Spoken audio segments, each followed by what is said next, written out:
फूल भली हालुका लगे खाइले कुड़कुड़िया लगे। ये आपण मैंने साउंड जानी पार्थिबे जे पांपड़ केते क्रिस्पी तैयारी होइछि।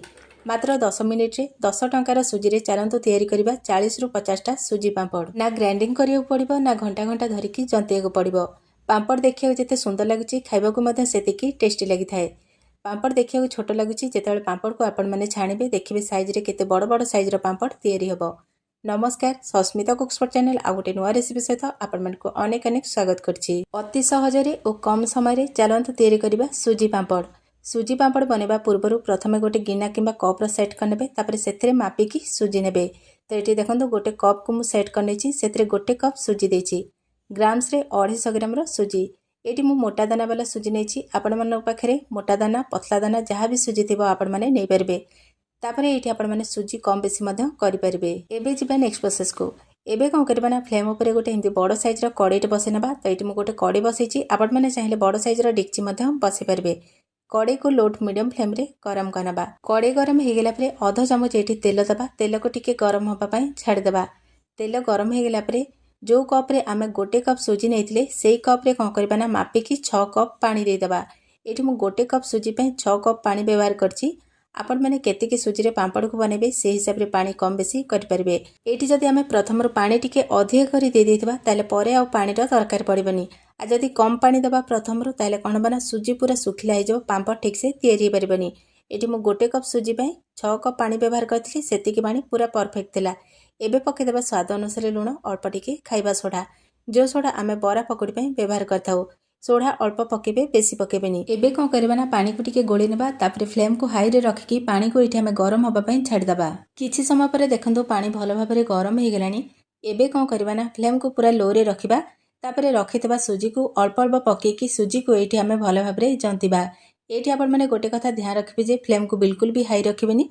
फ्लेम को लो रे रखिकी अल्प अल्प सुजी पकेकी कंटिन्यू एमती चलाउतबे, नाले सुजी रे गेटा बांधी दबो। दर्शक बंधु, आज वीडियो जदि आपण मानकु भल लागिबो लाइक करिवे, शेयर करिवे। चैनल रे नुआ थिले प्लीज सब्सक्राइब करनेबे।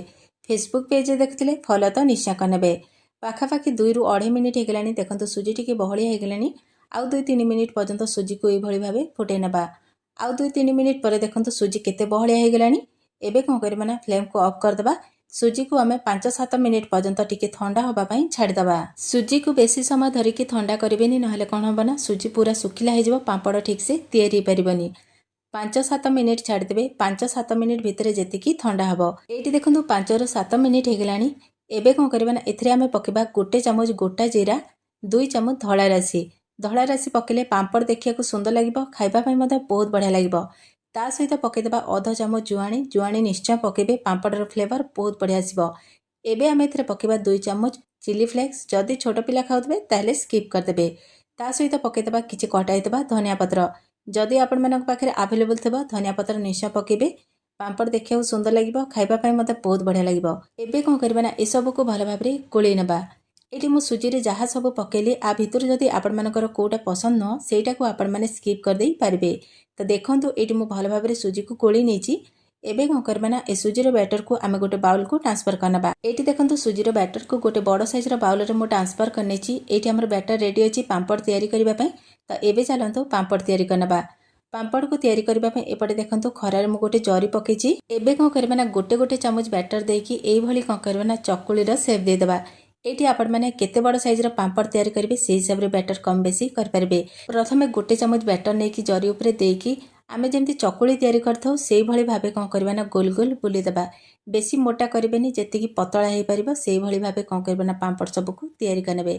तो एठी देखंतु किछि समय परे सब जाक पांपड़ को मु तैयारी करनेछि। एबे आमे पांपड़ को 3 रु 4 घंटा पर्यंत खरा रे सुखिबा पई छाडी देबा। जेतेबेले 3-4 घंटा हे जिवो आपण माने कोन करबा ना पांपड़ सब को उल्टे नेबे। तापरे 2 दिन पर्यंत पांपड़ को उल्टे पल्टे की भलो भाबरे सुखे नेबे। एठी मु पांपड़ को उल्टेला को वीडियोटा शूट कर नथिली।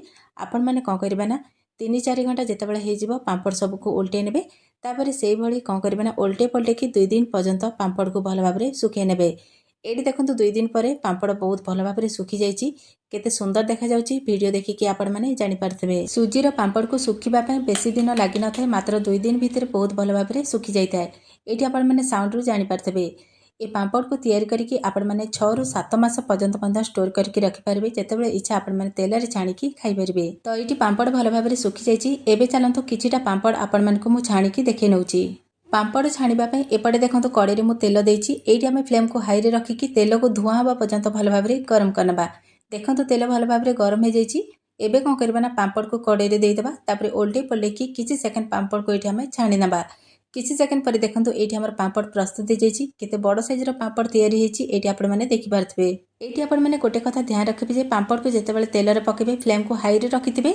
हाई फ्लेम तेल गरम थवा पापड़ को पकेकी किसी सेकेंड पर्यंत ओल्टे पलटेकी छाणी नेबे। किसी सेकेंड पर देखो ये आम पापड़ प्रस्तुत हो जाइए। ये प्रोसेस रे गोटे थर ए सुजीर पापड़ को बनातु। केमिति लागिला आपणकर अनुभूति मो सहित निश्चय शेयर करंतु। किछि समय पर देखो ये मुझे किछिटा पापड़ छाणी नेछि केते क्रिस्पी होइछि एठी आपण माने साउंड रू जानि पारथबे।